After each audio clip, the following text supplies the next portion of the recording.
that would be awesome. Around every corner there's something stunning happening, and it's unique. I've got a bucket list of hikes that I want to do, and I think this would be a really good time to do it. Well, what would you want to do? What would you think was exciting? One place I would really love to go to at some stage is get down to Stewart Island. I want to do blackwater rafting, but I'm scared of the dark. I would love to do the route burn track, but with all of the flash stuff, like the wine and the lodge. We really wanted to go to Fjorden, didn't we? The vistas that you drop into just open up. Just breathtaking. Plateau Hut. It's one of the most beautiful spots in New Zealand, and that's on my to-do list. It would be really cool to go in a forest and see a kiwi. Taking them to the snow, that would be magical, just for the kids. One's the Catlins. Not sure what to do there apart from wear a warm jacket, but apparently it's really beautiful. The Catlins could be good. I want to go to Rotorua to see those smelly mud pools. The mountains, the lakes, the beaches, and the people, and where else in the world do you kind of get all of that in such a small, space? So We now have the chance to see New Zealand, best country in the world, I have to tell you.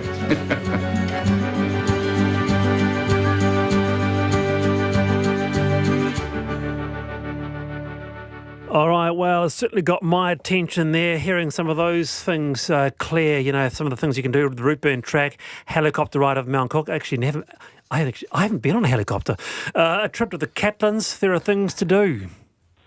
Well, my concern is that actually a big portion of the New Zealand population is priced out of the concept of flying, with the prices of domestic flights being hiked up recently.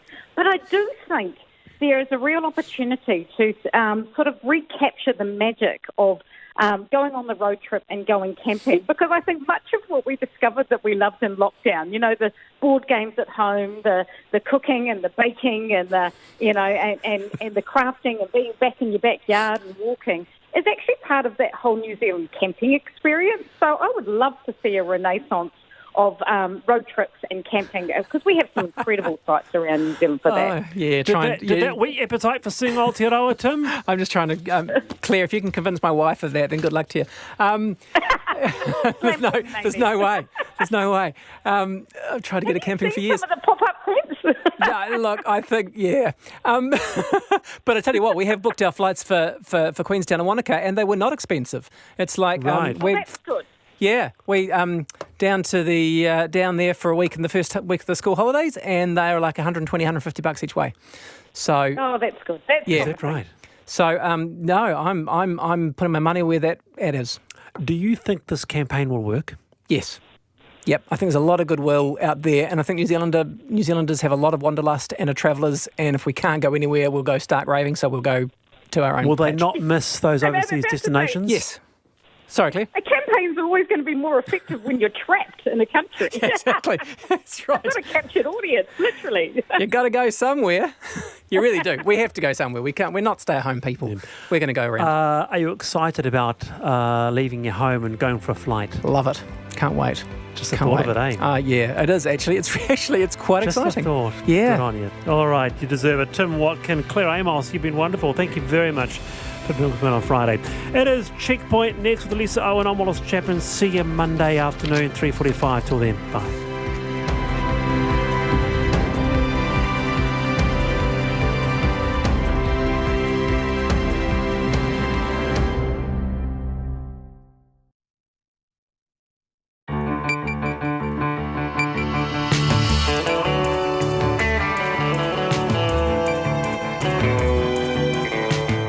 Te whakarongo mai koe ki te reo irirangi o Aotearoa. This is Checkpoint on RNZ National. I'm Lisa Owen. E haere aki nei, it's simple. Simon's gone. Todd Muller topples Simon Bridges to take the National Party leadership. Nikki Kaye's his deputy. But should it be the other way around? And is it a prize or a poisoned chalice? We talk to the new leader live. What is Todd Muller's plan and what happens to the two MPs he's just rolled? We'll have reaction to the changing of Nationals Guard. COVID leaves Auckland Council with a $500 million cash shortfall. Time to get out the trimmer. We look at how life has changed for young New Zealanders after lockdown. And the hunt is on. The hunt for a wily stoat on the loose on one of Auckland's pest-free islands. RNZ News at 5 o'clock. No mai, haere mai. I'm Paul Brennan. National's new leader is promising a new style of leadership with the election less than 4 months away.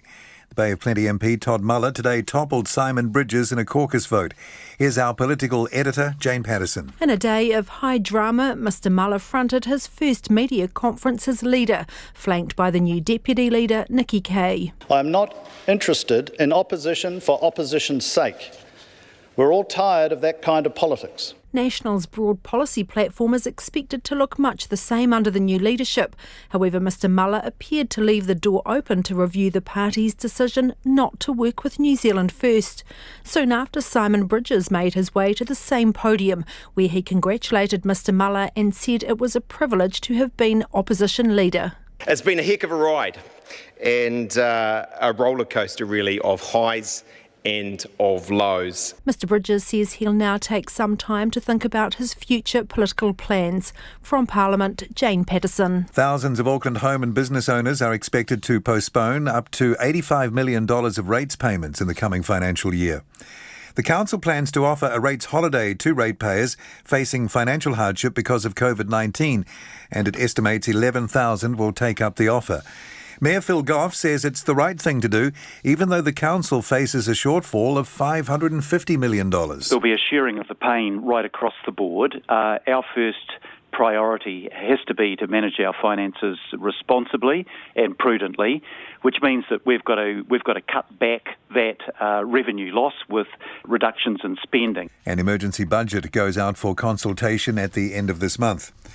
Retail sales have had their biggest quarterly fall in 8 years.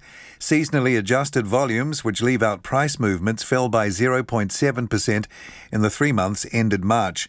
Westpac economist Satish Ranchod says spending is set to be in the doldrums for a while yet. If we look at those more discretionary areas like appliances, dining out, they fell pretty sharply.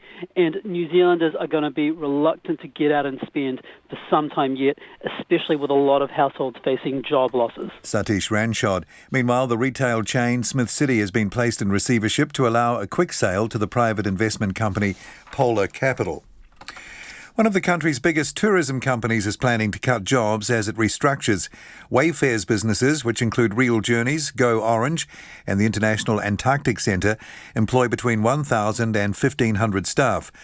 The company's acting chief executive, Ian Jackson, says the wage subsidy bought some time, but it doesn't change the fact that the tourism market will be smaller for the foreseeable future and redundancies will be significant. The changes are expected to be finalised by mid-June. Wellingtonians could be paying up to $200 million for the city's earthquake-prone Central Library to be fixed. The building was abruptly closed late last year when engineers reported its precast concrete floors could collapse in a big quake. Councillors will next week be updated on options for repair or rebuilding from scratch. Refitting to a high standard is estimated to cost just under $200 million, while a completely new building would cost about $161 million. A final decision will be made in November. The death of a Southland man whose body was found in a forest west of Invercargill yesterday is being treated as homicide now that a post-mortem has been done. 40-year-old Dale Watini went missing from the town of Ototo on April the 16th. Anyone with information about his death is asked to contact the Invercargill police.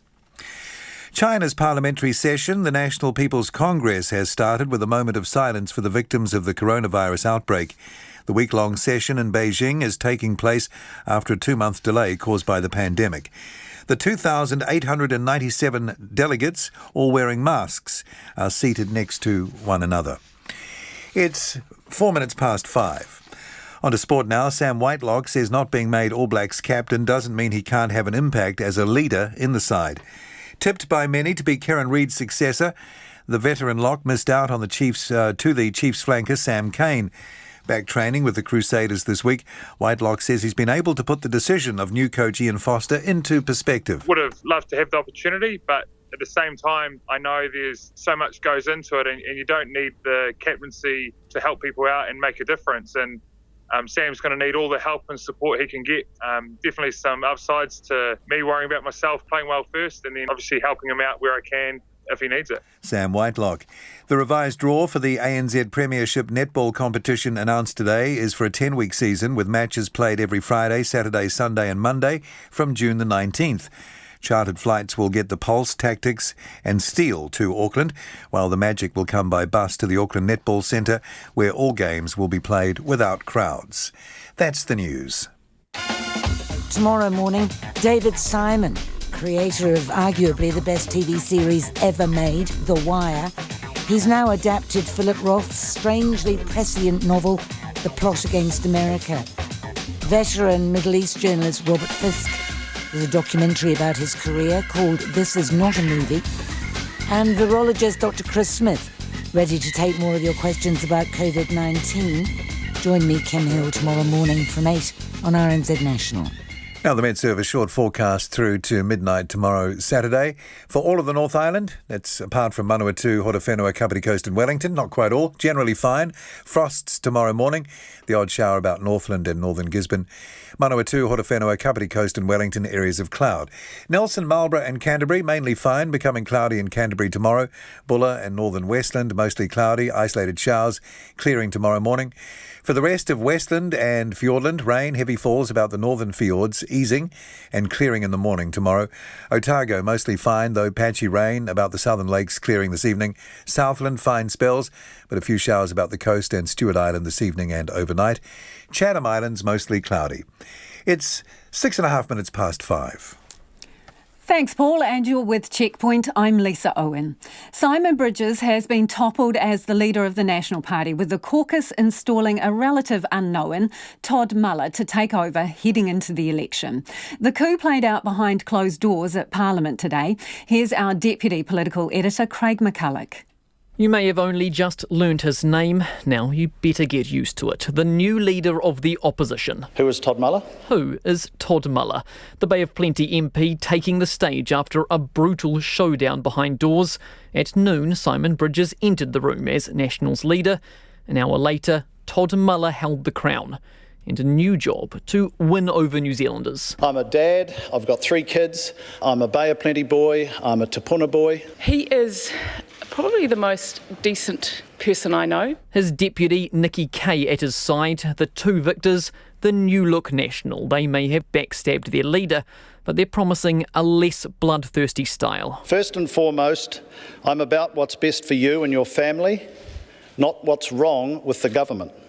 I'm not interested in opposition for opposition's sake.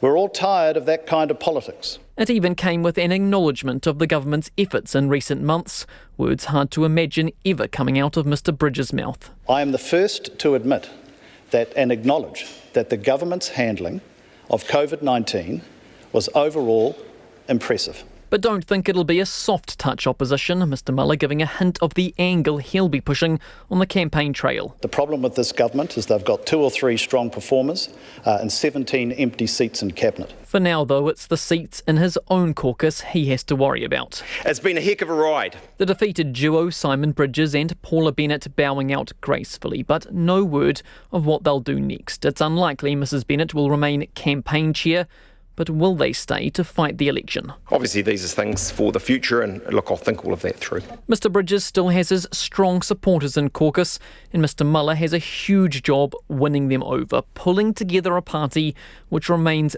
bitterly divided. It was so close heading into the vote, neither side was certain they had it. Indeed, some in Bridges' camp were openly dismissive of Mr Muller's pitch. There are 2 left-wing parties in Parliament. We don't need a third. The whole process was dishonourable and disrespectful to who we are. We are a family, and in families we have at times siblings scrap a bit. We have had that, we've resolved it. The feeling in that caucus was incredibly unified and focused on the task at hand. And most of his colleagues were staying on message following the outcome. Get on and fight the election now. Well, I'm certainly united behind the National Party. The caucus is united moving forward to the election. Looking forward to getting on the campaign trail. We all get on pretty well, and I think we'll certainly unite behind a new leadership team. It's not for no reason they call it the toughest job in politics. 4 months now to the election. Nothing will have prepared him for this. From Parliament for Checkpoint, Craig McCulloch. And joining us now live from our gallery studio is political editor Jane Patterson. Jane, this is Todd Muller's, first outing in this massive media glare with the press conference this afternoon. How did he go? It was a solid performance, Lisa. I wouldn't say that it set the world on fire, but certainly no major stumbles. He handled the questions just fine. There are a couple of areas where he could have been more direct, including about whether National would work with New Zealand First. But overall, I think you can see that he has a persona that voters could warm to. He has, though, as Craig's packages just alluded to, a very, very short time to firstly let the public know who he is, that he gets that name recognition, and secondly, convince them that he can lead a party into government. So on the surface, how different is he to Simon Bridges? Well, actually, in terms of the social approach, probably quite similar. Todd Muller talked about his Catholic conservatism, and he said that that has driven political positions, including most recently on taking abortion out of the Crimes Act that he voted against. But he said that including the election of Nikki Kaye, obviously a much more Liberal MP, that he would continue to manage the caucus in terms of those conscience votes where often religious and personal views do come into play, that his caucus would be allowed to have their own vote and that he would not basically impose his views on those. But also, I mean, he has interesting relationships. For example, he worked closely with James Shaw. He had taken quite a different environmental stance in terms of being quite constructive, working on climate change and that sort of thing. So I wouldn't put him in that box, and he probably something that will play very well to the National Party base in particular, a very strong agricultural background. And again, that's balanced by Nikki Kaye, a more urban Liberal. So a signal there that National needs to get to the centre votes, to get to different voters. They can't just rely on their traditional base.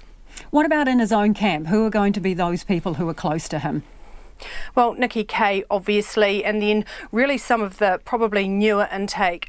So Chris Bishop, Nicola Willis, those sorts of MPs, and all good performers and all who have started to build up a reputation of their own. Interestingly, at that media conference, Paul Goldsmith, who is the current finance spokesperson and a real Bridges loyalist, Todd Muller was asked whether he would keep that position, and Muller said straight off, yes, he will. And it seemed to be the first time that Paul Goldsmith had heard that news. He looked quite relieved.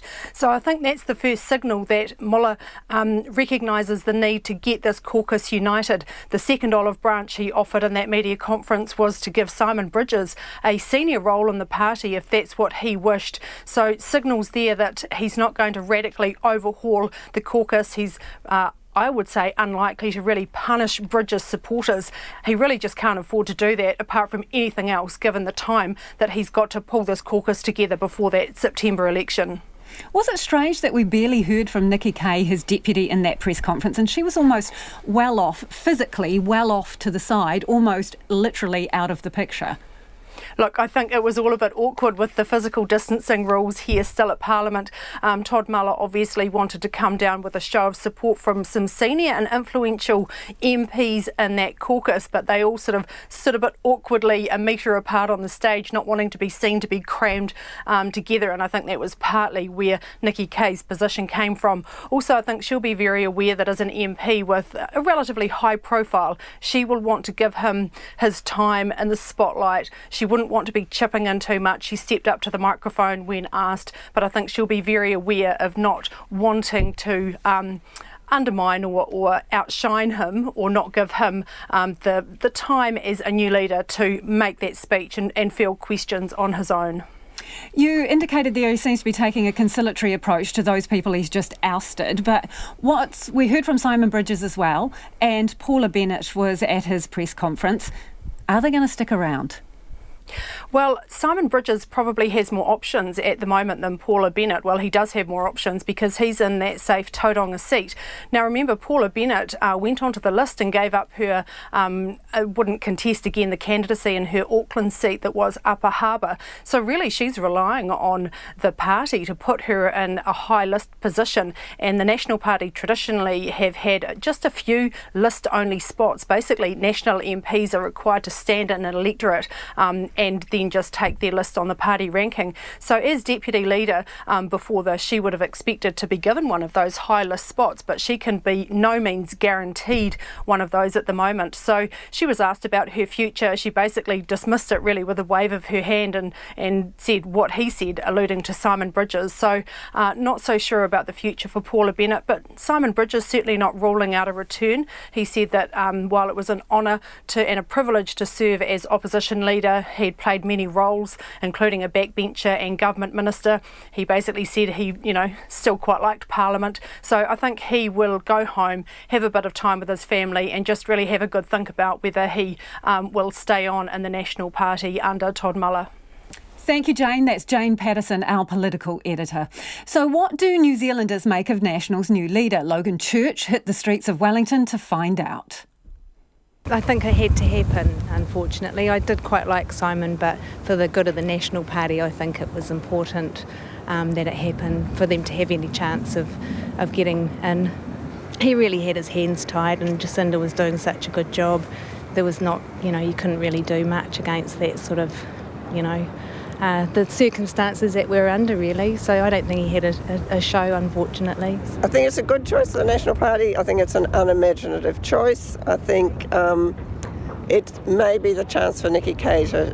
I think there's a place for a strong opposition, but he just nitpicked around the edges. I think Simon struggled during COVID-19 to come up with something useful to say. I'm glad to see that he's gone, but I don't know that there's anything's been improved by replacing him, and I don't know whether or not Muller's just a placeholder for the future, while serious contenders like Christopher Luxton get their act in order, or whether he may come good. What do you know of Todd Muller? Nothing at all. Complete anonymity. Completely anonymous. I've seen him quite often on TV, but I didn't really know much about him. So I have to do some research. No, I knew nothing about him. I didn't even know who he was. I had to go and look him up. Very little. Do you think that will be a problem? It wasn't a problem for Jacinda or John Key, was it? And this is what people on the streets of Christchurch had to say. You think it was time for Simon Bridges to go? Possibly. I think so. Yes. Are you going to be? Would you be voting for Todd Muller? Not quite sure. I think it might be Jacinda, actually. You like the sound of Todd Muller? Yes, I do. And although I don't mind Simon at all, but probably change is good. Do you think it was time for Simon Bridges to step aside? Yes. Are you happy with the new leader? I just wouldn't like to be the leader at all. Yes, I think it's a very difficult time, and they're all trying to do the best and help us out. And I think, hey, good on them. Yeah. Do you know much about Todd Muller? Not a thing. No. Are you going to tell us? I know Simon Bridges really well, so yeah. But good luck. Are you likely to vote for Todd Muller, do you think? I think I'll stick with Jacinta, to be honest, yeah. I think she's done a fantastic job. Have you guys heard the news? No, I haven't, no. Is it Mueller, is it? Okay. Muller. Really? Is that how you pronounce it? I know that he's a practicing Catholic, which is very interesting, and so I think it'll be a little bit different to have somebody who's maybe at least respecting of people who have religious beliefs. No, I just heard it at a restaurant, and not surprised really, but don't really know much about him. So we'll have to wait and see, I guess. Was it time for a change, do you think? Yeah, I think so. Yeah, I think the incumbent was struggling a little, and that was pretty obvious. What did you think of Simon Bridges? I think he was, in the situation that they're in now, I think he was fighting a losing battle. Jacinda's got so much airtime and so much publicity that whoever's in there is going to struggle, I think. Are you sad to see Simon Bridges go like this? Yes, probably. Yes, I think, yeah. It's a hard way. He's tried hard. He's done his best. And I'll say what our leader at the moment says. Be kind. It is 5:20 and you're with Checkpoint on RNZ National. And joining us now live is the new National leader, Todd Muller. Congratulations. Have you moved into your new office yet? Oh, no, I'm ringing you from my normal office, and it's great to speak to you, Lisa. OK, what did you say to Simon Bridges after you took his job? Hey, look, the whole process was very respectful today. The caucus got together, we had our respective pitches, if you like, and the caucus made the decision. And, he's an incredible contributor to the party. He's been very professional through this process. And, of course, I'll leave him to have a few days to work out what exactly he'd like to do in terms of further contribution to the party. But he certainly has handled himself today with the professionalism you'd expect. So you have said that your number one focus will be economic recovery and saving jobs. How many jobs do you anticipate saving, and how are you going to rebuild the economy specifically? Well, I can't sit here and say, here's the job target number, Lisa. I mean, we're in a crisis, an economic crisis as a country. We're losing 1,000 a day. What I believe is that government, that this country is looking for an alternative vision from the opposition to be able to frame up how we are going to recover in our communities at the local level, because actually the New Zealand economy is actually the sum of all our small community economic activity, and it's that area which is absolutely being hammered at the moment, and we will put together a suite of policies that address that and speak directly to New Zealand and families' aspirations. So you got nothing right now? Well, we've just, I've 4 hours into the job. But you've got 120 days to the election, haven't you? So you've got no time to waste. Look, we've got 120 days, but we've got to make sure that when we put an alternative vision, we have thought it through and it makes sense and it is relevant for New Zealand. And so we've already seen some of the thinking that Paul Goldsmith, who will continue on as my finance spokesman, put out in terms of our priorities, cash right now to small businesses. But my focus is that rebuilding of New Zealand communities. And we will put policies in place that will capture imagination and give people the sense of, wow, these guys got it, they understand me, they understand my family, and I have the confidence to be able to get up off the canvas and have another go, because that's part of the challenge, Lisa. It is hitting us, this catastrophe, like a hammer blow, and people lose their confidence. They feel that actually they can't see how to get forward. If you can't give us big picture, maybe an indication here. So are you promising there won't be austerity under a national government? Well, I think austerity is a yesterday kind of title, to be honest. We are in a crisis. Of course we need to invest. Of course we need to spend. Of course we need to stand by small businesses and families and communities to be able to get them back off their feet. But what counts is the nature of that spending, that you treat money, taxpayer money, with respect, and that you make sure it is actually appropriately targeted and you get the outcome that you want. The problem with this government is that they're very good on rhetoric. When you hold their feet to the fire across a raft of areas that they were had as a priority, be it transport, be it prison numbers, be it child poverty, they have failed. My view is we absolutely got to be clear in terms of where we will invest and the outcome that we expect. But look, but you haven't given any specifics. You haven't given any specifics either. So how do you know that you are going to be any better at this job than Simon Bridges was? Well, the people decide that. I mean, what you do is you put yourself forward, as I have, in terms of my vision for the country, who I am as a person, and then I've done that today. And now with an incredibly diverse team, a team of 55 that are anchored in the community, have huge lived experience in terms of the real economy, we will pull together an economic recovery. But they're the same people that Simon Bridges was leading, so there needs to be something different, obviously, to attract the voters. Tell me, will you be a charismatic leader? Oh, dear, I don't think you sort of describe yourself as charismatic or not. I think, well, my wife thinks I'm charismatic, but she's just one vote. It needs to be a few more than that. But look, your personality, style, and your appeal or otherwise is ultimately part of what you get judged on, and we'll see how that unfolds. But recognising your strengths and what your weaknesses are important, wouldn't you think? Yeah, absolutely. So you can't say whether you've got charisma or not?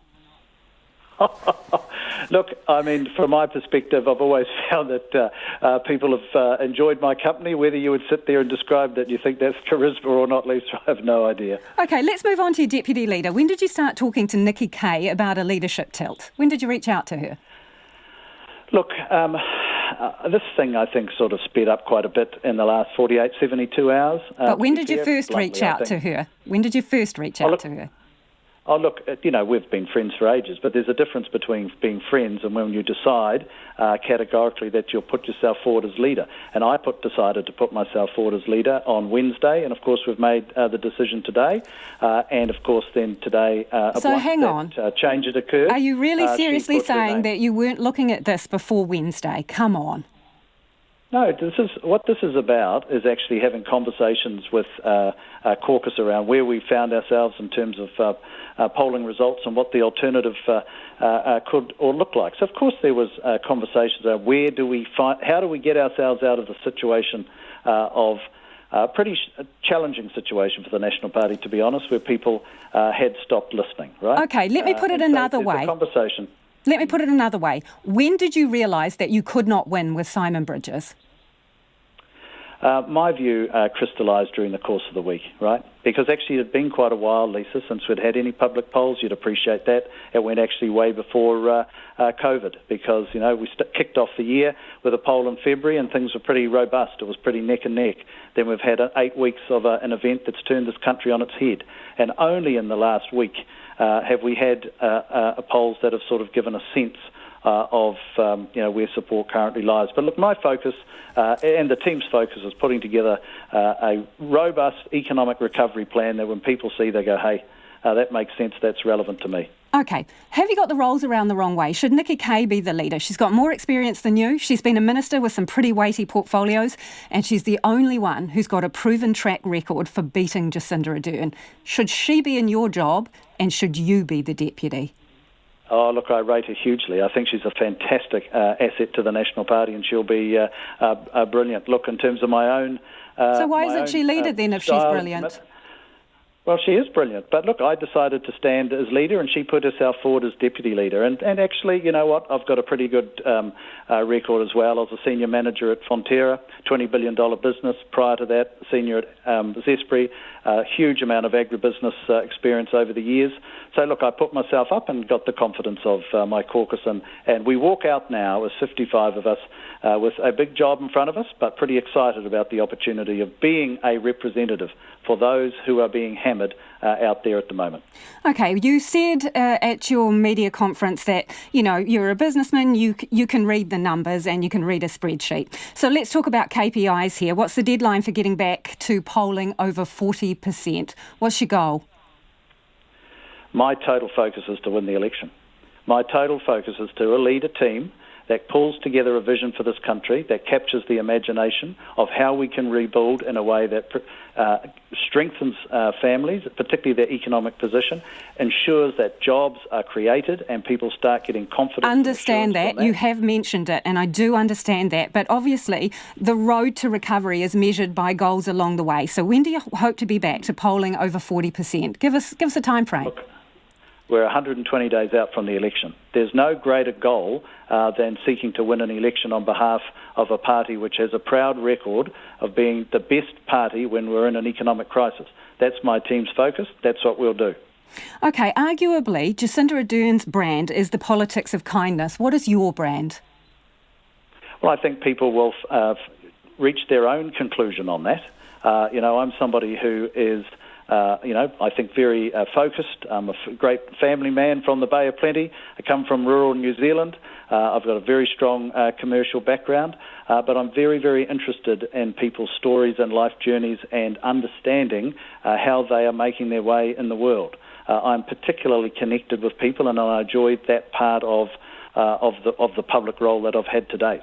Now, people will make their own decision in terms of brand, and look, I think the Prime Minister has done elements of her role incredibly well. I think she's a great communicator. I think her government has done quite well in terms of the health response. I think everyone would have to acknowledge that. But the debate now that sits in front of this country is how do we recover from the greatest economic crisis of a generation. Okay, so... and our view is that we will be able to put a plan in front of New Zealanders that will really capture people's imagination. When will you reshuffle the portfolios? Look, I am giving myself a few days to do that, Lisa, as you would expect. Next week? I mean, this happened. That's the plan. The next few days we'll be able to land a view on that. Okay, Winston Peters, can you work with him? Will you rethink what Simon Bridges did? He ruled out New Zealand First. Where are you going to go with that? Yeah, look, the decision still stands, but be very clear that by the time we get to the start of the election, I will be very clear as leader who we will or will not work with. Haven't you thought about this stuff already? Haven't you thought about this already? If you thought that your party could not win an election with Simon Bridges, didn't you come to the leadership tilt with a plan and an idea of what you would and wouldn't do? So Winston Peters, is he in or out? My total focus is our party. My total focus is presenting our plan to the country, and my record actually is that if others over time can see value in terms of our strategy and are willing to work with us, then, I was open to it, particularly with the Green Party. But the National Party caucus has held a view that we have ruled out Winston. I've been in the job for a few hours. Whether that changes or not, we'll see. Have you heard from Winston today? Have you heard from Winston Peters today? Look, I've hardly been able to have my phone beside me. I think there's have you heard from Winston Peters today?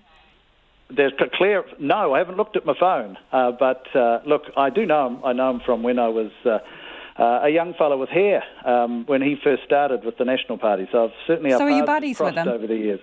You buddies with him? I'm buddies. No, I'm not buddies, but I've known him for a long time. You're on friendlier terms with him than Simon Bridges was? Hey, I don't know his particular terms with him, but my point is that we've got priorities over the next few days. Get our team sorted. A clear message around where our priorities sit in terms of building that economic recovery plan. We'll get to the point in terms of who we work or not work with much later down the track. So, are you going to give David Seymour an accommodation in Epsom this election? Again, this is all in front of us, Lisa. I've got a few hours in the job. I've got some clear priorities over the next few days, and then we'll start really articulating our team and what our priorities are. There'll be time for those conversations in the future. All right, let's do some quick-fire questions, Todd. I want a sharp answer from you on these. No dilly-dallying, all right? Spaghetti on pizza, yes or no? No. If you've got room for one dinner guest, Scott Morrison or Donald Trump? Oh, Scott Morrison. Legalise cannabis or not? No. Favourite native bird? Tui. The person you most admire? My late grandfather. What's your superpower?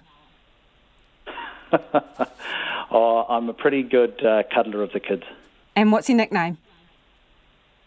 Nickname? Toddles. Toddy. Toddster. Anything with Todd with some sort of thing at the end. And I've had it since I was 5 and I'm 52 and I've said it on national radio, so I've kept it going. And who was the first person you called after you got the job as leader? Absolutely my mother. All right. We look forward to talking to you again. Thanks for joining us. That is Todd Muller. Not a problem. The new leader of the National Party.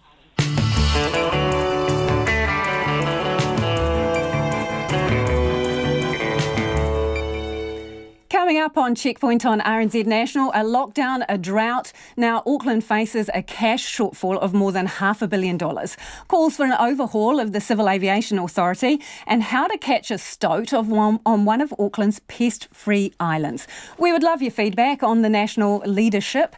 Tell us your thoughts on texting us 2101. You can tweet us at Checkpoint RNZ, Facebook us, Checkpoint, or email checkpoint@rnz.co.nz. But let's go to the headlines now.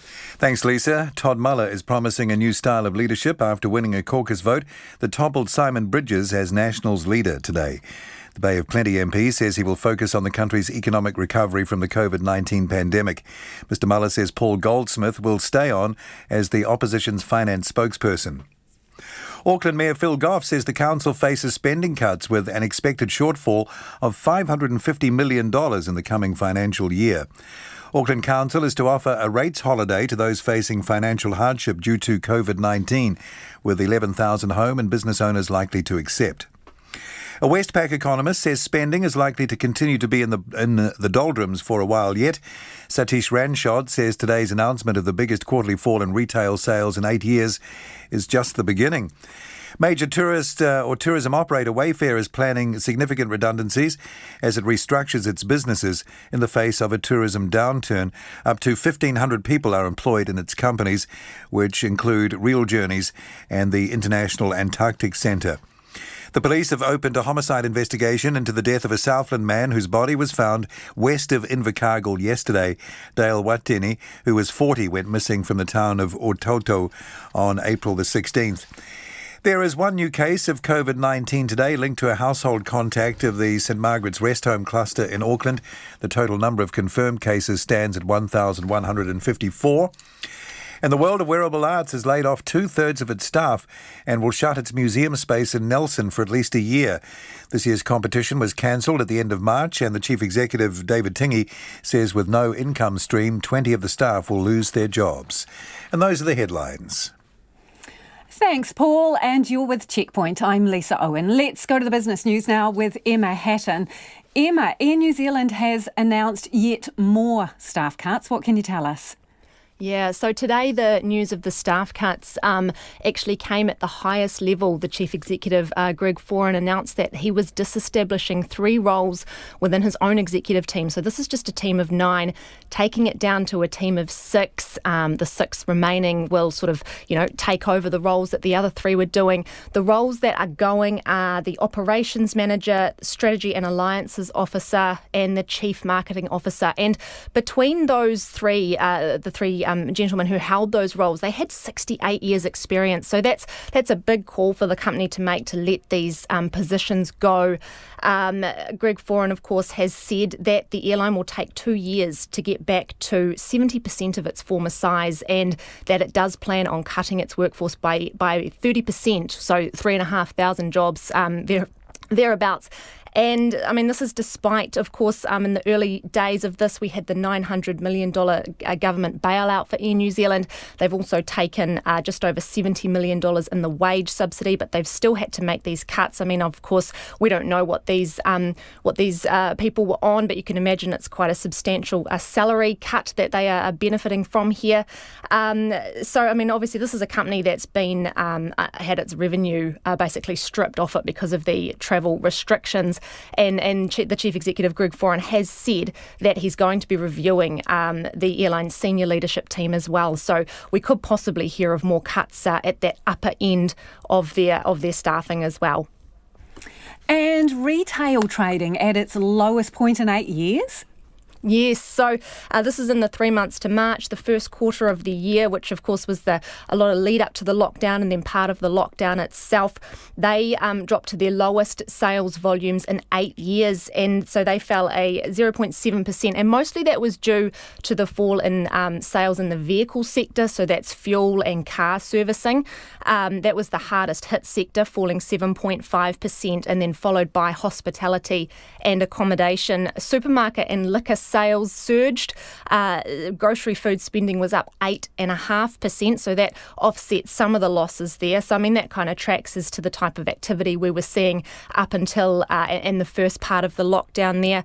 As was mentioned in the headlines there's a bit of nervousness around retail spending going into the second quarter and beyond. Of course, job security, a worry for a lot of consumers. Consumer confidence is really low at the moment. Why the retail spending sector is so important, it's a huge chunk of our economy. That the services sector makes up 2/3 of our economy, and retail's a big part of that. Just on that note, we had news this afternoon from a big retailer, Smith City. They've gone into receivership now. We've talked about them earlier, and they were negotiating a sale. So the receivers have settled that sale. So basically, they've been under hard times for a while. The only reason they've gone into, or they went into receivership to sort of expedite the sale because the shares were worth nothing, which means they didn't have to go to a shareholder vote. So they've apologised to their shareholders for doing that, but said it was the best course of action because any delays might slow that all down. So, I mean, there in that retail, just over 100 staff are going to lose their jobs, and there's going to be 7 stores closing in the coming weeks as well. And Emma, just a quick whip around the markets. Yes, so markets closed down 69 points, about 2/3% to 10,663. The New Zealand dollar sitting at 61 US cents, 93.3 Australian, and just a smidge under 50 British pence. Thanks, Emma. That's Emma Hatton with our business news. Let's return to the top story today. The National Party has ushered in its new leadership, but have they picked the people who can win the election? For more on this, I'm joined by partner at Denton's Kensington Swan and a former political editor, Linda Clark. Hi, Linda. I suppose that's the key question. Is this a winning team or not? Well, winning, that wasn't just the only question though, was it? There's sort of 2 stages to this. One, if they're going to lose, is the loss going to be a more respectable one? In other words, are more national MPs going to hold on to their jobs? That's first and foremost what they were thinking about today. And then the second stage is, can they pull off the miraculous, claw back those ridiculous poll figures and put themselves in a seat or in a position where they might be able to win? I think the answer to the first part of that is yes, they're in a better position under Todd Muller than they were under Simon Bridges. The second one, it's a risk. He's got a big job ahead of him. He understands that. But I think he could be the right guy. He certainly gives National a much better chance at the election in a couple of months' time. What about him makes him better than Simon Bridges?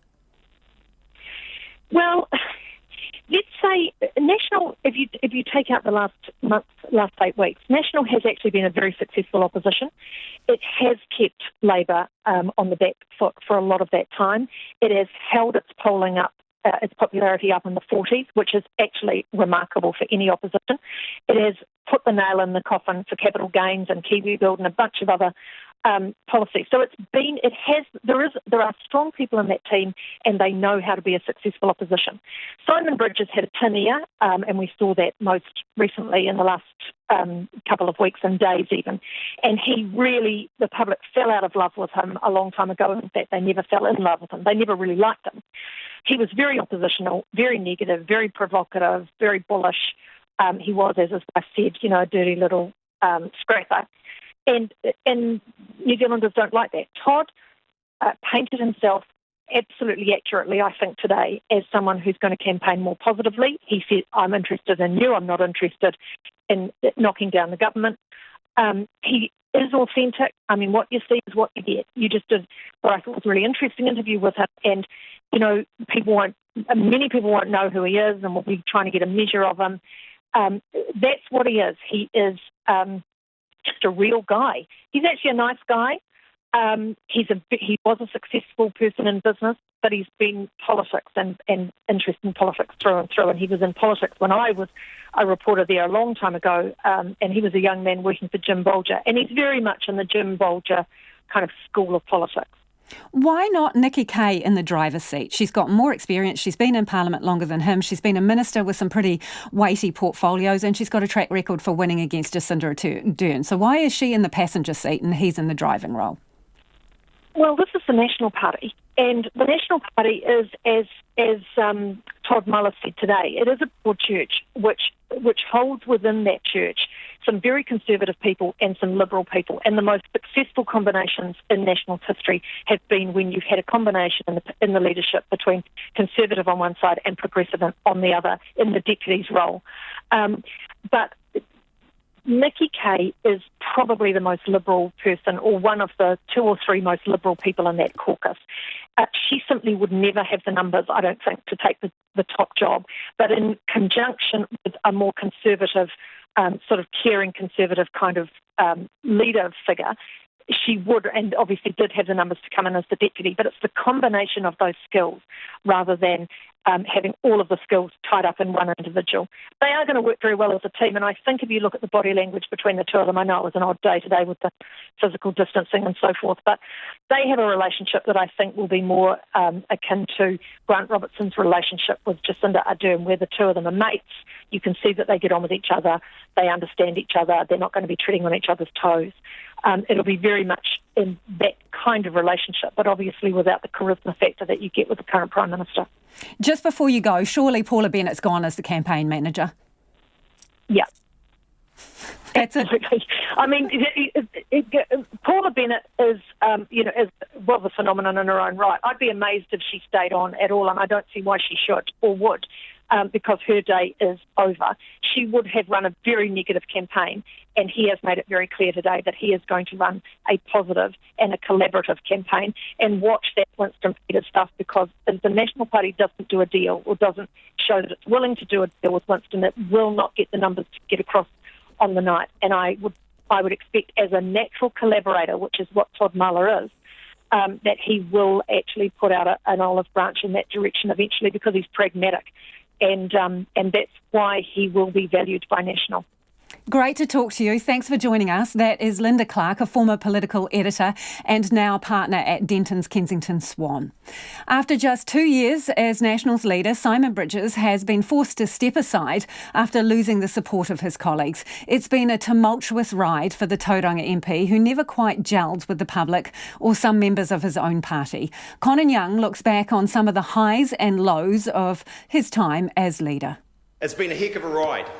And a roller coaster, really, of highs and of lows. And I can tell you the highs have been very high and the lows have been very low. Simon Bridges today announcing his intention to take some time and consider his future after losing out to Todd Muller at today's caucus vote. Rewind to February 2018 when he assumed the mantle of leader after a relatively short and well-mannered contest following the resignation of Bill English. This morning I was humbled by the support of my colleagues to become the 12th leader of the New Zealand National Party. And I'm incredibly fortunate to have inherited a party and the leadership of a party that's in such great shape. Despite National still ranking highly in the polls and some within the party struggling to understand why they were no longer in government, Mr Bridges struggled to shine with approval ratings below 10% compared to those in the 40s for the newly minted Prime Minister Jacinda Ardern. In an effort to improve his name recognition, he travelled the country, getting to know voters, racking up a $113,000 bill on limos and hotels. That information was leaked by one of his own MPs, something Mr Bridges was determined to get to the bottom of, launching an inquiry. Earlier today I received the independent report from PwC on their investigation into the recent leak of the National Party travel expenses. The report states that the evidence identified points to Jamie Lee Ross as being the person who sent the anonymous text message. And so started an ongoing battle with the MP for Botany that continued to dog Mr Bridges throughout his tenure. West Coast-based MP Maureen Pugh wasn't giving anything away ahead of today's vote, but it obviously represented an opportunity for her to exact some revenge after Mr Bridges' comments about her in a telephone conversation were released by Jamie Lee Ross in late 2018. I mean, I reckon there's 2 or 3 of our MPs who, I'm not thinking of obvious ones like Finlayson or Takata, but actually we just want them to go, like Maureen Pugh's useless. By February 2019, his popularity had slipped below that of fellow political scrapper Judith Collins, along with that of his own party. He wasn't worried when he appeared on Morning Report to respond to the ratings. Judith Collins has overtaken you in the preferred Prime Minister stakes. Have you sought an assurance from Judith Collins that she will not challenge you for the national leadership before the 2020 election? I talk with Judith and many of my colleagues all of the time. No, I'm not letting you get away with that one. That was a direct question. Have you sought an assurance from Judith Collins that she will not run for the National Party leadership before the 2020 election? The direct answer is she's made quite clear she's not interested. The early release of budget documents that year were a boost, landing a bloody nose on the government just when it should have been hogging the limelight for itself. Amazingly, just 3 months ago, it appeared as if National and its leader were back, with Mr Bridges over 10% and his party just edging ahead of Labour in the polls. But then came COVID-19. Opposition leaders around the world have struggled for attention as governments have dominated the airwaves in their country's fights to get on top of the virus. From early on, Simon Bridges stayed on the attack, criticising nearly every aspect of the approach taken by Jacinda Ardern and her government. The writing was on the wall for this approach when thousands of National supporters lambasted him on Facebook for criticising the extension of the lockdown.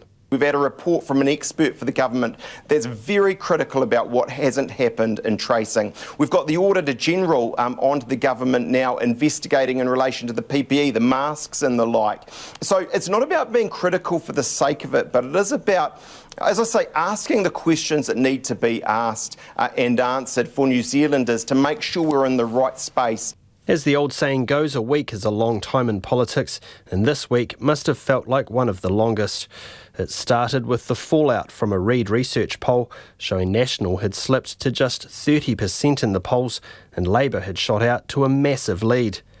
The rumblings of a leadership coup began to be felt, and then the announcement a vote of no confidence would be held on Friday. The challengers, the unknown Todd Muller, with Nikki Kaye as his deputy. If there were any MPs wavering, last night's Colmar-Bronte poll that placed National on just 29% must have pushed them over the edge. After today's vote, Mr Bridges said he'd take some time with his family and consider his future. The future of his party is now somebody else's problem. Mō te hōtaka o te ahi, ko Conan Young tēnei. It is 10 minutes away from 6. I'm Lisa Owen and you're with Checkpoint on RNZ National. Keen for your feedback. You can text us on 2101, tweet us at Checkpoint RNZ or flick us an email checkpoint@rnz.co.nz. The financial fallout due to the coronavirus is hitting the country's councils hard, but Auckland is facing by far the biggest cash shortfall at over $500 million. Auckland Council collects almost 2/3 of its income from zoos, pools, galleries and libraries, but this is dried up and is unlikely to return to pre-pandemic levels anytime soon. Its crippling shortfall accounts for half the estimated $1 billion lost by councils nationwide. Like other local bodies, it's putting together a rates holiday package and looking at where to trim spending. Amy Williams reports. After 2 months with its doors closed to the public, Auckland Zoo is reopening on Wednesday, but limiting its numbers to about 1/3 of its capacity. Official figures show the lockdown cost the zoo just over $1 million in lost revenue, but this is expected to rise to $5 million over the next year. It's just one example that's part of an estimated $550 million shortfall Auckland Council faces for the next financial year. Mayor Phil Goff says it's unprecedented. The officers are pretty confident that that represents the figure. And of course, the loss of $500 million of revenue in a single year would be the biggest revenue hit that any council in this country has ever taken. Mr Goff says rates account for less than half of Auckland Council's income. He says council will have to cut back on spending, sell assets and live with a higher level of debt over the next 18 months. We will have to reduce our spending on operational matters, which means a reduction, at least in the short term, in the services that we can provide. It will mean a reduction in the amount of capital that we'll be able to put into infrastructure spend. Mr Goff says there are tough decisions ahead. Auckland Council's emergency budget includes a proposed rates relief for those in financial distress and goes out for consultation at the end of this month. It estimates around 11,000 home and business owners will postpone up to $85 million in rates in the coming financial year. Local Government NZ estimates councils' combined losses due to the coronavirus to be up to $1 billion. President Dave Cull says it's not surprising Auckland accounts for half of the shortfall. Auckland's the biggest place in the country, biggest council. It doesn't surprise me that their shortfall is that much, especially given that a higher proportion than normal of Auckland's funding comes from non-rate sources. So they've taken a real hiding. Other regions RNZ contacted are counting losses far less than Auckland, but will still be in the red. Wellington City Council estimates it'll have a revenue shortfall of about $70 million and is also offering rates holidays. Christchurch estimates it'll lose $66 million in cash next financial year, while Hamilton puts the tally at $33 million. Mr Cull says each council will cut costs according to their own situation. There are essential services which our communities all expect that you cannot go below. You know, the water has to run, the sewage has to be taken away, waste has to be collected, roads have to be kept in good condition.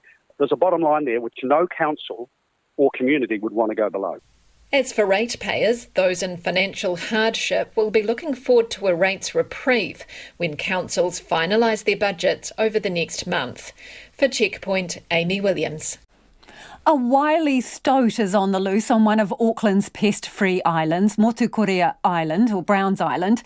It was first detected back in March, and despite dozens of traps and cameras being set up, it's so far proven elusive. Our reporter Sarah Robson and visual journalist Dan Cook headed to the island to try and track it down. From Okahu Bay, it's a short 20-minute boat ride to Motukorea, Browns Island. Most human visitors get there by boat, yacht or kayak, and because it's so close to the mainland, it's a popular spot for day trippers. But as Auckland Council Park Ranger Miranda Bennett explains, it's unlikely the stoat hitched a ride to the island with one of them. We're pretty sure it swam here.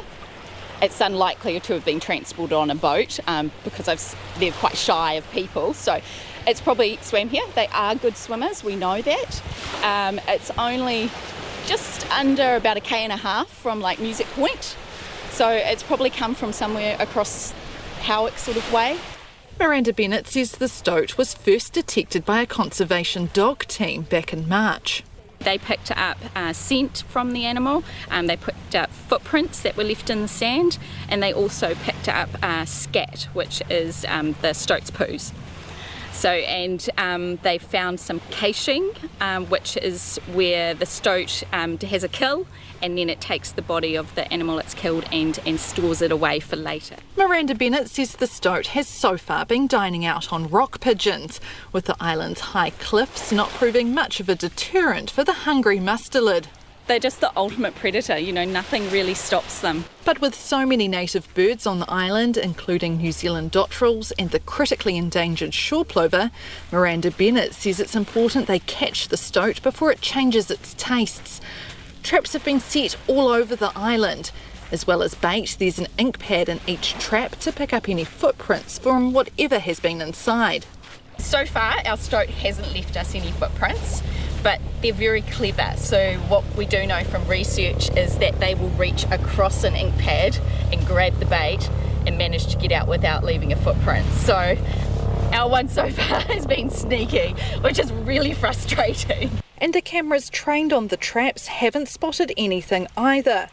But during the COVID-19 lockdown, they did manage to pick up something else. Humans who should not have been on the island. Some of the people were just here, sort of appeared to be going for a walk, probably going up to the summit for the views.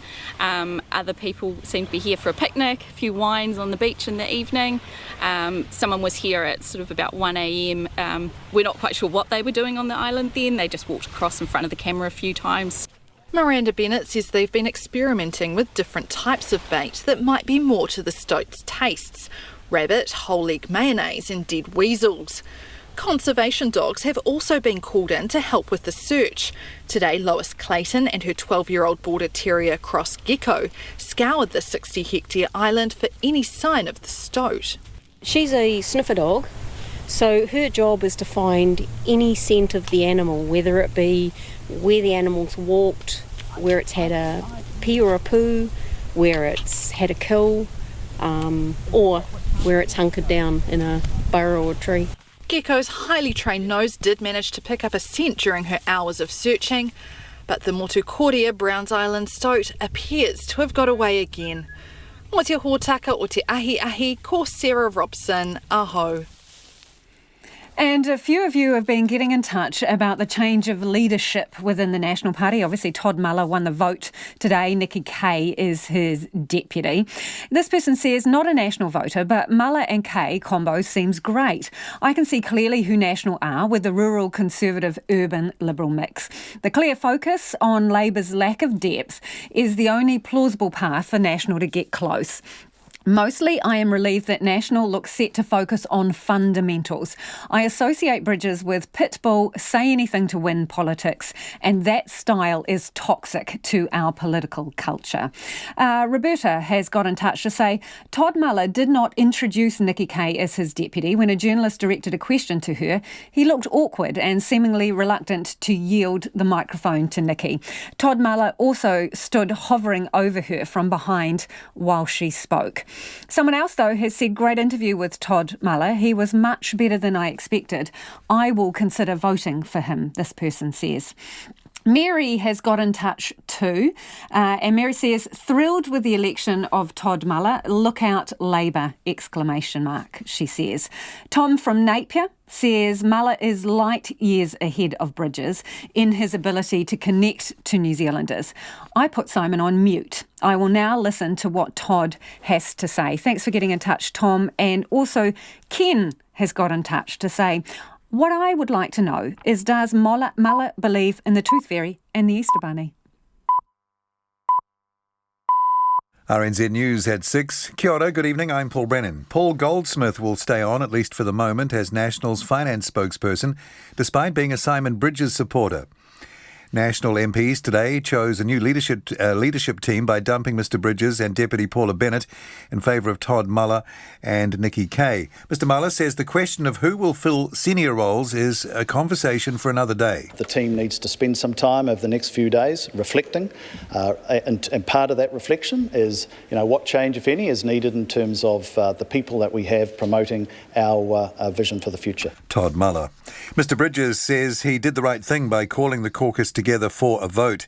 He says for the most part he has loved the job, and though he lost the leadership today, he won more family time. It's the right thing to do for the right reasons, and look, I think at the risk of sounding somewhat pompous, if you do the right thing for the right reasons, that's not a bad way to go. Simon Bridges says he will reflect on his political future while enjoying time with his wife and children. Thousands of Auckland home and business owners are expected to postpone up to $85 million of rates payments in the coming financial year. The council plans to offer a rates holiday to those facing financial hardship because of COVID-19, and it estimates 11,000 will take up the offer.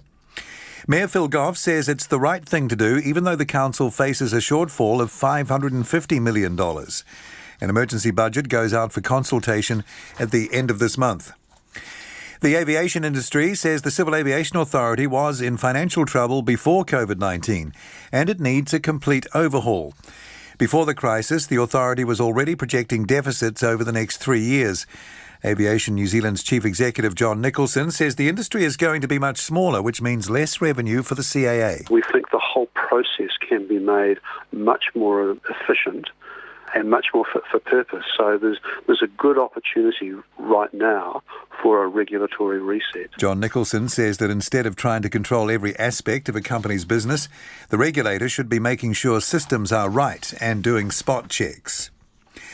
Community Law says there'll be a humanitarian crisis if migrant workers don't get help soon. The Migrant Workers Association says it's had requests from many people who are now jobless and homeless. The Chief Executive of Community Law, Sue Moroney, says it's inexplicable the government hasn't triggered the section of the Social Security Act that would give migrant workers access to unemployment benefits. We do face a growing humanitarian crisis if we can't get this sorted. We don't know how many thousands of workers are in this situation, but it leaves everyone in an unsafe situation if you've got people who are desperate, and as the weeks go on they get more and more desperate. We know that that's not a great outcome for anyone in society. Sue Moroney of Community Law. The family of one of the two trampers missing in Kahurangi National Park say they've been blown away by the professionalism of the searchers. Jessica O'Connor and Dion Reynolds, who are both 23, have not been seen since entering the park on May the 9th. Mr Reynolds' mother, Kath Ludlow, says the search teams and the Army have been amazing, working tirelessly night and day to find the missing pair. She says she and her partner are still hopeful for the best outcome. Dozens of human rights organisations around the world are calling for a full investigation into the death of an Egyptian filmmaker in a maximum security prison. Officials say Shadi Habash died after mistakenly drinking hand sanitizer. But the PEN America group is questioning that account.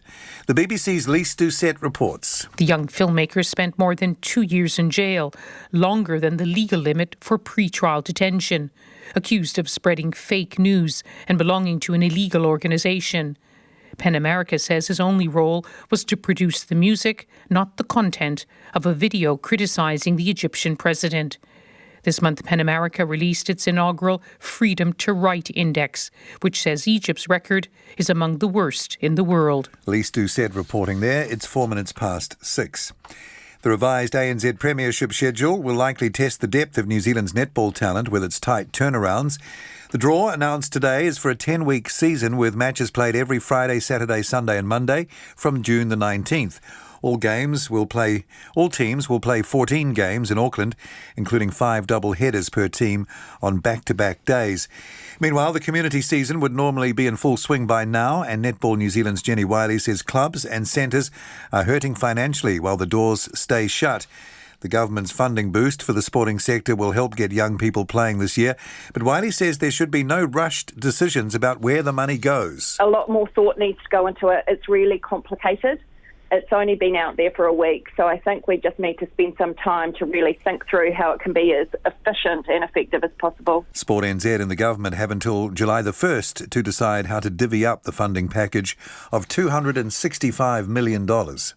That's the news. The Citizen's Handbook.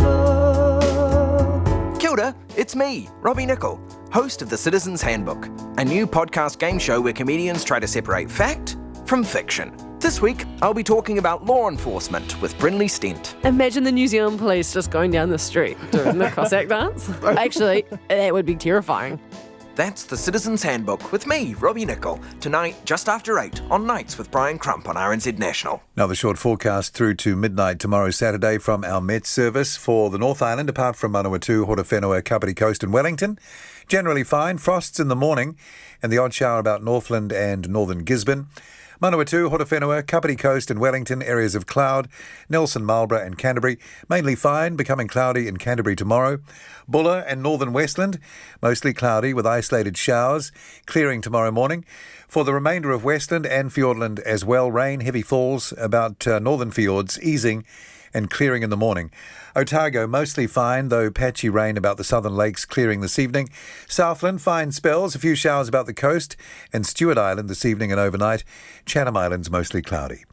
It's 6.5 minutes past 6. Thanks, Paul. Kia ora anō. This is Checkpoint and I'm Lisa Owen. National has a new leader and deputy, but can they win the election with just 120 sleeps to go?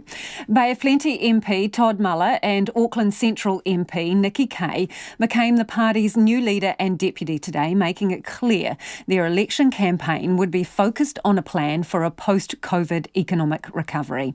Acknowledging former leader Simon Bridges and Paula Bennett, Todd Muller said his election had come about after a respectful caucus meeting.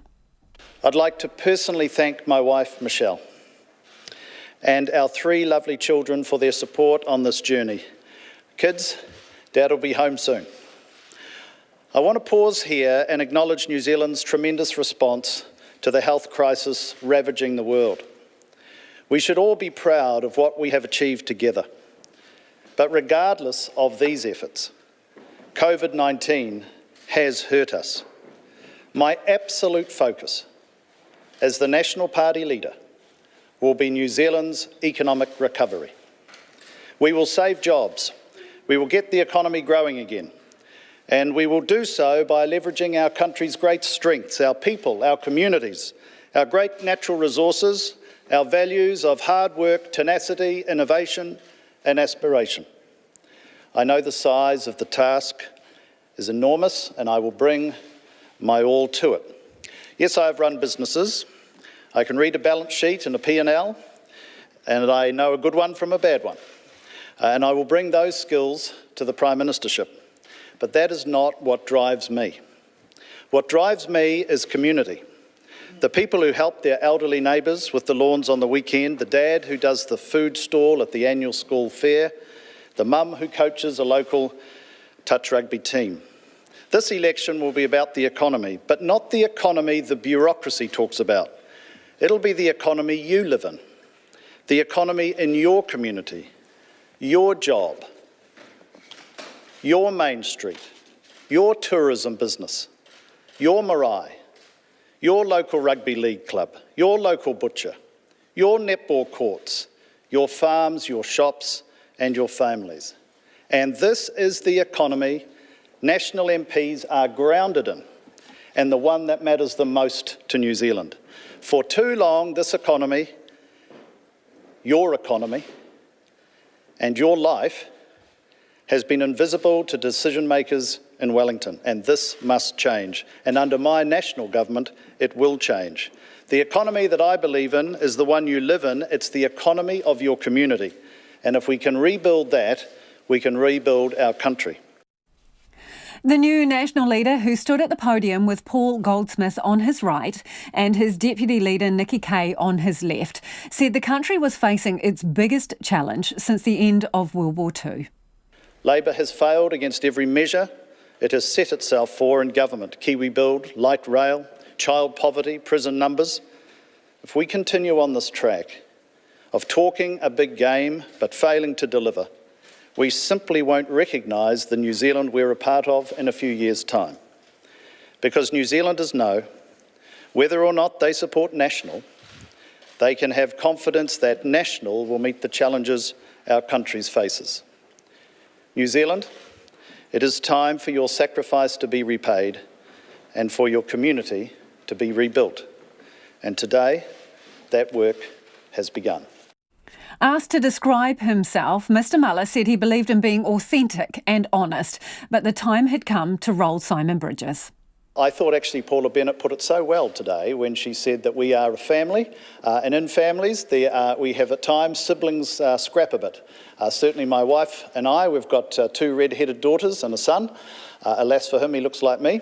But we do have, we always have moments, every party does, where you have a bit of, internal debate. We've had that, we've resolved it. The feeling in that caucus was incredibly unified and focused on the task at hand. Asked if he could win the election with just 120 days to go, Todd Muller had this to say. Our fundamental view is that this country has in front of it an economic crisis, the scale of it that we have never seen in our lifetime. And our party, with its values vested in communities and community economies and small businesses and effort and enterprise, have a very clear view that the plans that we're collectively putting together will be able to best this government, who are a government of high promise, low delivery, and do not have a coherence around how to get out of the recovery. We are a caucus of remarkable talent. And I've said before in the House that the problem with this government is they've got 2 or 3 strong performers and 17 empty seats in Cabinet. What we have as a national party is a talent, a lived experience in the community and the economy in communities, small business, larger business, and this team will pull together a set of policies that New Zealand will relate to and support in September. The issues with respect to popularity are somewhat related to the events of the last 2 months. And what I think you will have seen in terms of polls over the years is that people are very focused on the issues of the day and how the government is dealing with them. I am the first to admit that and acknowledge that the government's handling of COVID-19 was overall impressive. Hang on. And I think that most New Zealanders would feel the same. But to judge a government on your ability to manage a crisis in 8 weeks in a health context against the threshold of do you have the capacity sitting around a cabinet to design an economic recovery when all your performance measures in the previous 2.5 years have been a failure, I think that doesn't work. I think the country knows it doesn't work, and I expect to see that returning. Auckland Central MP Nikki Kay was given just one opportunity to speak during Todd Muller's first stand-up. Her message was also about economic recovery. The strong message that I've had from people who are in their 20s, 30s and 40s is that they are very worried about the fact that they're possibly going to have to work longer, work harder and potentially pay more taxes. And I think my ability, in part, yes, being an urban Liberal, but also through all of the different public meetings that I've had over my 12-year career as a parliamentarian, to reach them and to provide an alternative vision around how we're going to ensure that it's not the case that people are working longer, harder and paying taxes for the rest of their life. Outgoing leader Simon Bridges followed Todd Muller by holding his own press conference a few minutes later. He acknowledged his family, his deputy Paula Bennett and his chief press secretary Rachel Morton. It's been a heck of a ride and a roller coaster really of highs and of lows. And I can tell you the highs have been very high and the lows have been very low. And March 15th, White Island, COVID-19, a certain former National MP who no longer is, who caused me a few troubles along the way. All of these things have been there. And these things, obviously the national events are felt differently for an opposition leader and the opposition than they are for the government, but they're felt nonetheless. And oftentimes, whether it's COVID-19 or March the 15th, there's a sense of wanting to help, but feeling powerless to do so and wanting to react and sometimes, dare I say it, overreacting. As I say, there's been some real highs and amongst them, and there's been many, I want to count getting the back down on the capital gains tax, but forcing the Prime Minister not to impose a national regional fuel tax, through to quarantining at the border, funerals, an issue recently with COVID-19, and also just sharing great times with some tremendous colleagues in the National Caucus. While at times after crises we've been low, there's been other times where it's been my privilege to lead the most popularly supported party in New Zealand, as shown and seen polls and the like. I can't say I've enjoyed every minute of it, but I almost have. And it's been a blast. I've got absolutely no regrets. Simon Bridges said he was looking forward to getting home to Tauranga tonight to spend more time with his family before taking stock of his political future. It is 17 minutes after 6. You're with Checkpoint on RNZ National. The country's beleaguered aviation watchdog, still reeling from a scathing report on its dysfunctional internal culture made public yesterday, is also under financial pressure. Some in the industry are calling for a complete overhaul for the Civil Aviation Authority. Ruth Hill reports. Even before COVID-19 hit the economy, the authority was forecasting a deficit of more than $9.5 million over the next 3 years. At the end of last year, it warned the government that without increasing levies, fees and charges, its ability to perform its regulatory role effectively would be impeded. Industry commentator Irene King says with the borders now closed and the aviation industry in a downward spiral, if not completely grounded, most of the CAA's funding has dried up completely. She says the agency has been less than fiscally responsible in the last couple of years, but the government is also partly to blame for its current predicament. The government would not and has not put an extra dollar into the organisation since I think it was about 1998. And what's happened is the industry has funded this particular agency more and more, and the risk is simply built up. Irene King estimates the authority probably has enough cash and reserves to last another 3 months, assuming its rate of expenditure stays the same. She says the government is not about to let the regulator crash and burn, but with the industry likely to shrink by half, it's going to need to be a smaller, more nimble organisation. They can't downsize by 50%. That's totally unrealistic. So they will need money from the government to top themselves up, and they will need government support for quite some time. Millions have been sunk into a failed bid to revitalise the obsolete IT system, which is now being dumped in favour of a $16 million off-the-shelf solution. The government is lending at $12 million towards that. New safety management systems, the Southern Skies initiative to modernise airspace and navigation, have also been more expensive than anticipated. Aviation New Zealand Chief Executive John Nicholson says the CAA's growth in terms of staff numbers, their salaries and its reach has been out of kilter with the industry. He says during consultation in January, the industry vehemently opposed increases to fees, levies and charges. We said, really, from an industry viewpoint, that's not our problem. If you'd exercised good financial responsibility in earlier years, then you wouldn't be in the situation that you are in now. Mr Nicholson says it's a good opportunity for a complete reset of the authority.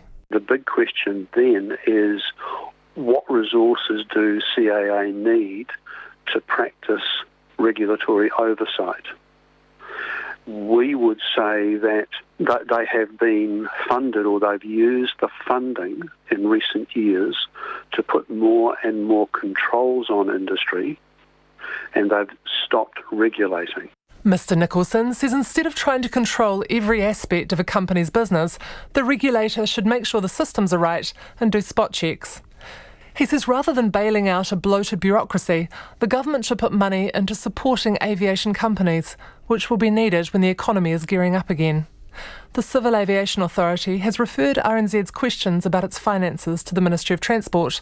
The Ministry of Transport says it hopes to provide those answers next week. For Checkpoint, Ruth Hill. A Canterbury DHB member says it will be on the heads of government ministers if they accept a train wreck of a building at Christchurch Hospital. The DHB's voted to accept a 5-storey, $150 million ward block after its $440 million plan was knocked back. Phil Pennington reports. Joe Kane says Canterbury people would be horrified to know what's being done to their hospital. She's one of 2 members on the 11-person board who voted against approving the 5-storey Tower 3. The $150 million of funding is only enough to fit out 2 floors with beds. Ms Kane tried to get backing for at least a 6-storey block with foundations strong enough to add more floors, but failed. The board could have and should have said, no, we cannot do this. She says she won't have a bar of it. It's ironic. Here we are in the middle of COVID, and infrastructure programs have been asked for, that in Christchurch we have a stadium, a convention centre, a metro centre, all fully costed, but in health we're expected to continue with building substandard buildings. And I won't be a bar of it. This building is not fit for purpose. It goes against the advice of clinicians and our staff, and you do that at your peril. Joe Kane says the board should have sent it back to the shareholding Ministers of Health, David Clark, and Finance, Grant Robertson, who on Monday are expected to decide about the tower.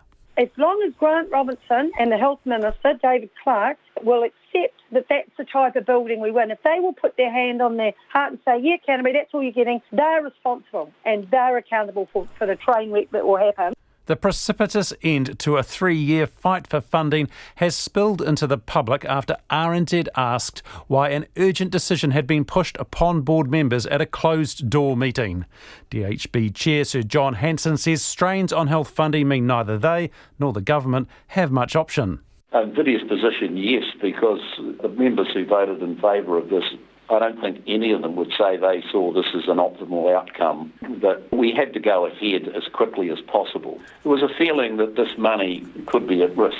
But the other dissenting member, Andrew Dickerson, says the board had not exhausted its options. I believe we should have gone back to the Minister of Health and explained that this project would not meet our community's future health needs. He says he refused to support what senior doctors opposed.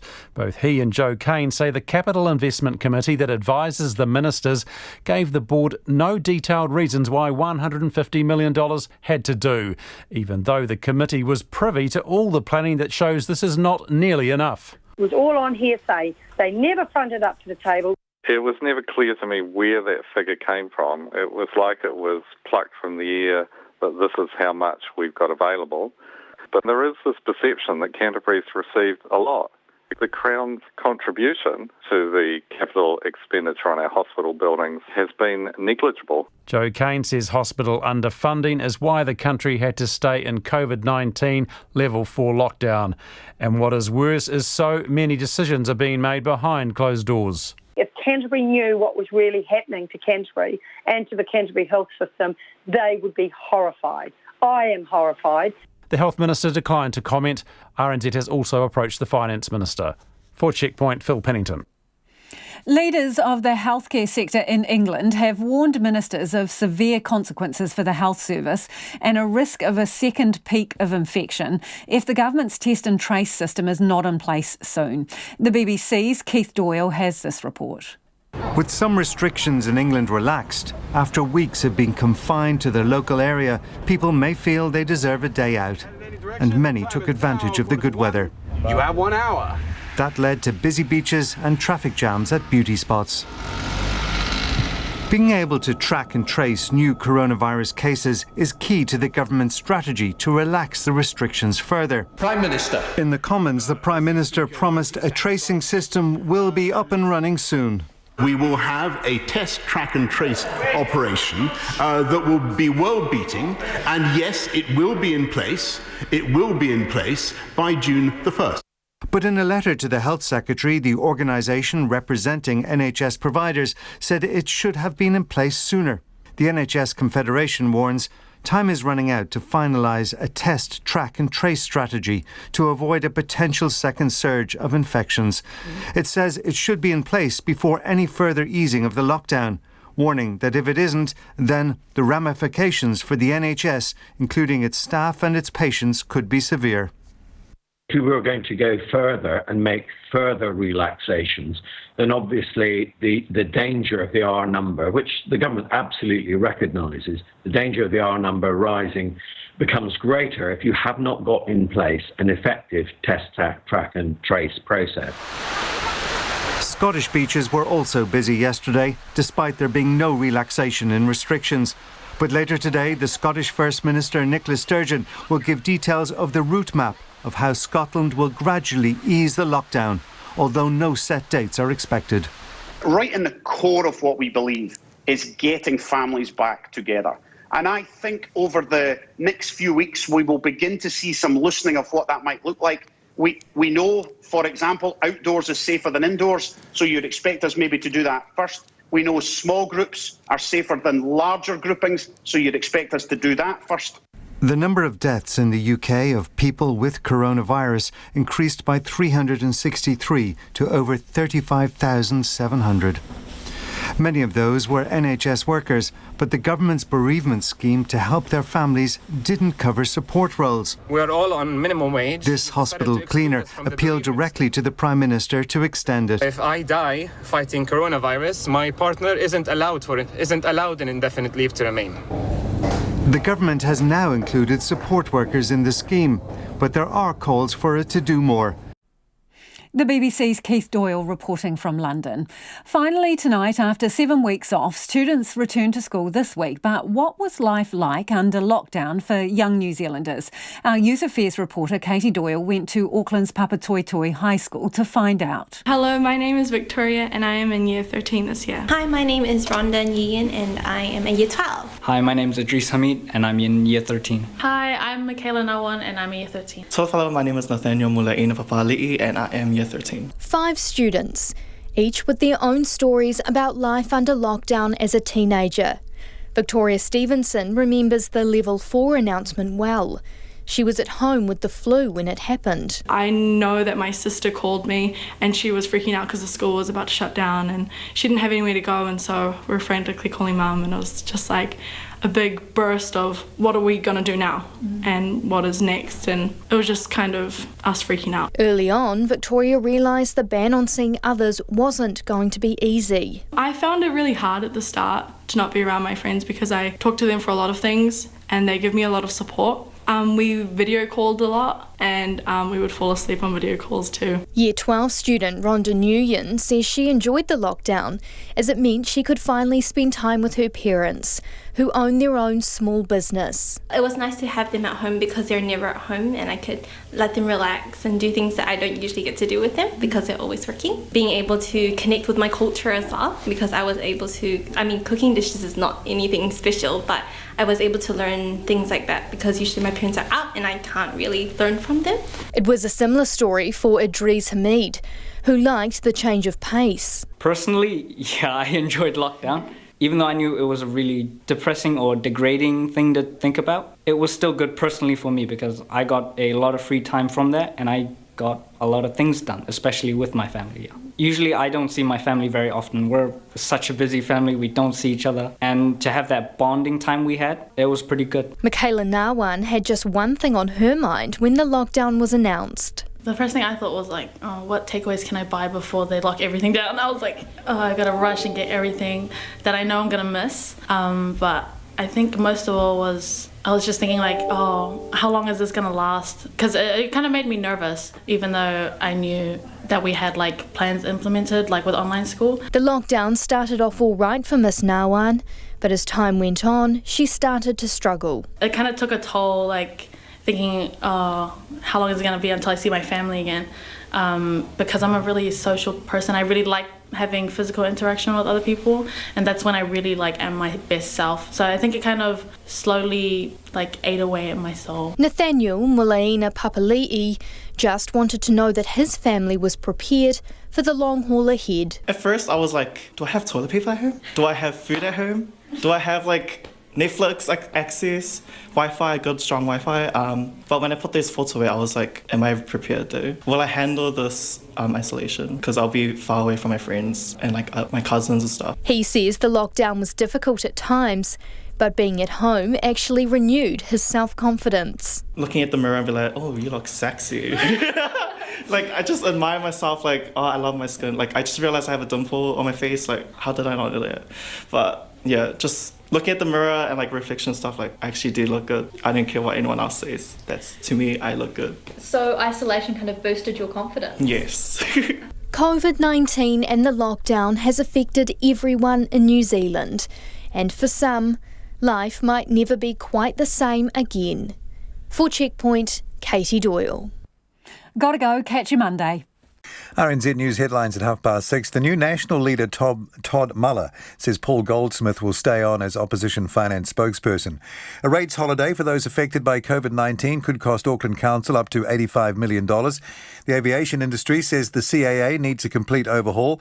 And the mother of one of two trampers missing in Kahurangi National Park has praised the search teams working tirelessly night and day. Those are the headlines. Our next news will be at 7. Tonight on Nights, Kirsten Johnstone selects the mixtape before leaving the building. We speak to Renaissance man Danny Mulholland. When he's not running Bags of Rags, a company dedicated to repurposing